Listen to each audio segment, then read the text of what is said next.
Hello എല്ലാവരോടും. ഇന്ന് ഞാൻ ഒരു ലഞ്ച് റെസിപ്പിയാണ് കാണിക്കുന്നത്. അപ്പോൾ പടവലങ്ങയും ചെമ്മീനും തക്കാളിയും കൂടി തേങ്ങ അരച്ച് വെക്കാനാണ് ഒഴിച്ചെറിയായിട്ട്. അതിലേക്ക് മഞ്ഞൾപ്പൊടി മുളക് പൊടി മാത്രമാണ് ഇടുന്നത്.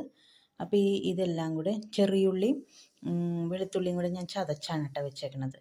പിന്നെ ഇത് പച്ചമുളകും കൂടെ, വേപ്പിലയും, തക്കാളി ഒരു 2 ചെറിയ തക്കാളി, ചെറിയ പുളിക്ക് വേണ്ടിയിട്ട്. ചെമ്മീൻ ഈ സമയത്ത് ഞാൻ ഇടണില്ല. ഈ പടവലങ്ങയും തക്കാളിയൊക്കെ കൂടി ഒന്ന് വെന്ത് കഴിയുമ്പോഴാണ് ഞാൻ ചെമ്മീൻ ഇടണേട്ട. ഇത് ആവശ്യത്തിന് വെള്ളം ഒഴിച്ചിട്ട് അടപ്പത്ത് വയ്ക്കുക. അപ്പോഴേക്കും നമുക്ക് ഇതിനുള്ള അരപ്പ് റെഡിയാക്കുക. അരപ്പ് റെഡിയാക്കാനായിട്ട് തേങ്ങയും 2 ചെറിയുള്ളി, ഒരു 2 കറിവേപ്പിലയും അത്രയാണ് അരപ്പിനായിട്ട് എടുക്കണേട്ട.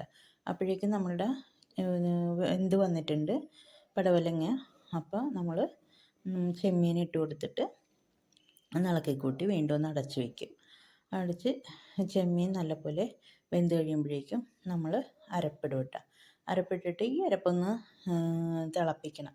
സാധാരണ നമ്മൾ ചൂട് ആക്കിയല്ലേ തേങ്ങ അരച്ചതിലേക്ക് ഇടാറുള്ളൂ. ഇതിൽ ഒന്ന് ഇത് കിടന്ന് നല്ലോണം തിളക്കണം കേട്ടോ.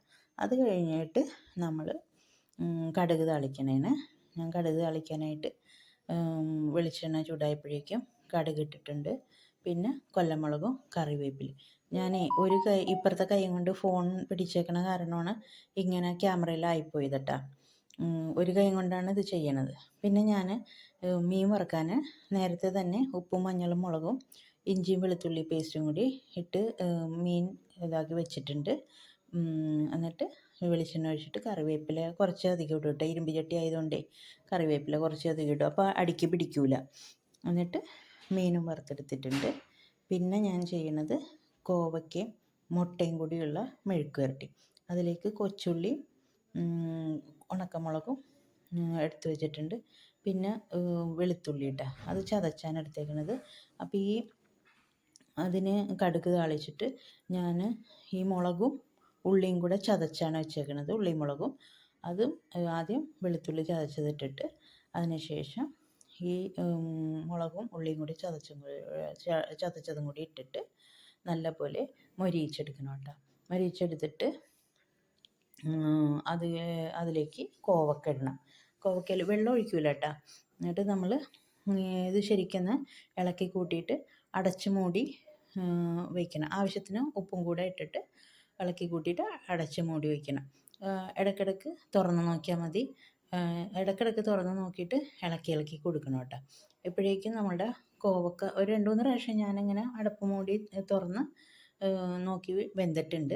അപ്പോഴേക്കും നമ്മൾ കുറച്ച് വെളിച്ചെണ്ണ ഒഴിച്ചിട്ട് മുട്ടയാണല്ലോ, 2 മുട്ട നമ്മൾ ആ നടുക്കായിട്ട് പൊട്ടിച്ചൊഴിക്കണം. എന്നിട്ട് മുട്ട ഒന്ന് പതുക്കെ ഒന്ന് ചിക്കി കൊടുക്കണം. പിന്നെ ആ വെളിച്ചെണ്ണ ചൂടായിട്ടുണ്ടായില്ല. ചൂടാകുന്നതിന് മുന്നേ തന്നെ ഞാൻ മുട്ട ഇട്ടാരണം അത് അങ്ങനെ കിടക്കണത്. എന്നിട്ട് നമ്മൾ ഇതെല്ലാം കൂടെ ഒന്ന് കോവക്കയുടെ ഒപ്പം യോജിപ്പിച്ച് പിന്നെ ഞാൻ മൂടി വെച്ചില്ല കേട്ടോ. മൂടി വെക്കാണ്ട് തന്നെ ഉള്ള ഇതിൽ മുട്ട പിന്നെ വേഗം വേവുമല്ലോ. അപ്പോൾ മുട്ടത്തോരൻ റെഡി ആയിട്ടുണ്ട്. പിന്നെ ഞാനൊരു ചമ്മന്തിയാണ്. ഉള്ളിയും മുളകും കുത്തിയതിലേക്ക് വെളിച്ചെണ്ണ ഒഴിച്ച് ചൂടായപ്പോഴേക്കും കറിവേപ്പിലയും കൂടി എന്നിട്ട് ഞാൻ പിന്നെ ഇടുന്നത് ഉപ്പും ഇട്ട് നല്ലപോലെ ഇളക്കി നല്ലപോലെ മൊരിയിച്ചെടുത്തിട്ടുണ്ട്. അതിലേക്ക് ഒരു ചെറിയ കഷ്ണം പുളി, നമ്മുടെ വാളംപുളി ഇതിട്ട് നല്ലപോലെ ഇളക്കിയതിന് ശേഷം നല്ല തിളച്ച വെള്ളം ഒരു 2 ടേബിൾ സ്പൂണൊക്കെ അത്രയും ഒഴിച്ചിട്ടുള്ളൂ ഇതിലേക്ക്. അത്രയും ഒഴിച്ചിട്ട് നമ്മൾ ആ വെള്ളം ഇതിൽ കിടന്നൊന്ന് വറ്റുമ്പോഴേക്കും നല്ല അടിപൊളി ടേസ്റ്റുള്ള ചമ്മന്തി നമുക്ക് റെഡി ആയിട്ടുണ്ട്. അപ്പം ഞാനെടുക്കണ ചോറ് വിളമ്പണത് ഞാൻ കാണിച്ചു തരാം. അപ്പം ഞാൻ ഒരു തവി ചോറെടുത്തിട്ടുണ്ട്. അതിലേക്ക് നമ്മുടെ ഒഴിച്ചുകറി ചെമ്മീനും പടവലങ്ങയും തക്കാളിയും കൂടിയുള്ള ഒഴിച്ചുകറി എടുത്തിട്ടുണ്ട്. പിന്നെ നമ്മുടെ കോവക്കയും മുട്ടയും കൂടിയുള്ള തോരൻ അതും വെച്ചിട്ടുണ്ട്. പിന്നെ ഒരു നമ്മുടെ ചമ്മന്തി, പിന്നെ ഒരു മീനും. അപ്പോൾ ഇത്രയാണ് എൻ്റെ ലഞ്ച്.